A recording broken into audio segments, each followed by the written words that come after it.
ஓ முருகா, என் அன்பு பிள்ளையே, உன்னை விட்டு பிரிந்த உன்னுடைய துணை இப்பொழுது உன்னை பின்தொடர்ந்து கொண்டு இருக்கின்றார். அதிர்ஷ்டம் இருந்தால் இதை முழுமையாக கேள் பிள்ளையே. நீயும் உன்னுடைய துணையும் சற்று மன கசப்போடு பிரிந்து உள்ளீர்கள்.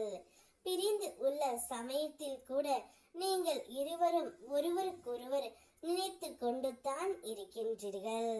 இருந்தாலும் நீயாக முதலில் பேசுவார் என்று அவர் வந்து முதலில் பேச வேண்டும் என்று நீயும் காத்து கொண்டு இருக்கின்றீர்கள். ஆனால் உன்னை விட்டு பிரிந்த உன்னுடைய துணை இப்பொழுது உன்னை பின் தொடர்ந்து கொண்டு இருக்கின்றார் தங்கமே. வாழ்க்கை சவால்களில் நீ நிறைய அனுபவங்களை சந்திக்கின்றாய், நிறைய அசிங்கப்படுகின்றாய். அதனால் தனிமையில் நின்று கண்ணீரில் மிதக்கும் நேரங்களும் வரும். ஆனால் அது அனைத்தும் உன்னுடைய உள்ளே இருக்கும் சக்தியை வெளிப்படுத்தும் பயிற்சி மட்டுமே. கவலைகளையும் துயரங்களையும் ஏற்றுக்கொண்டு நீ திணறாமல் எழுந்தால் உன் உள்ளே மறைந்திருக்கும் வலிமையும் திறமையும் வெளிப்படும். நினைவில் வெய் தங்கமே, உன்னுள் அனைத்தும் இருக்கின்றது.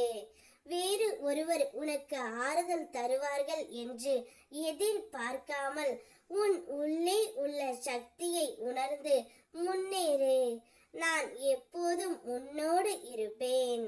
உன் முயற்சியில் உனக்கு உறுதியாகவும் சக்தியாகவும் நான் இருக்கின்றேன். உண்மையாகவே நீ அனைவரையும் பாசம் வைத்தாய். உண்மையான பாசத்தை மட்டும் கொடுத்தாய். ஆனால் அந்த பாசத்தை யாரும் உணரவில்லை பிள்ளையே. மாறாக உன்னோடு போட்டி போட்டு உன்னை எப்படியாவது வீழ்த்த வேண்டும் என்று எண்ணினார்கள். ஏனெனில் நீ பிறந்த போது உன் நிலை மோசமாக இருந்தாலும் வாழும் நாட்களில் உன்னை உயர்த்தி கொண்டு வருகிறாய் என்பதே அவர்களுக்கு மிக பெரிய வழியாக இருந்தது.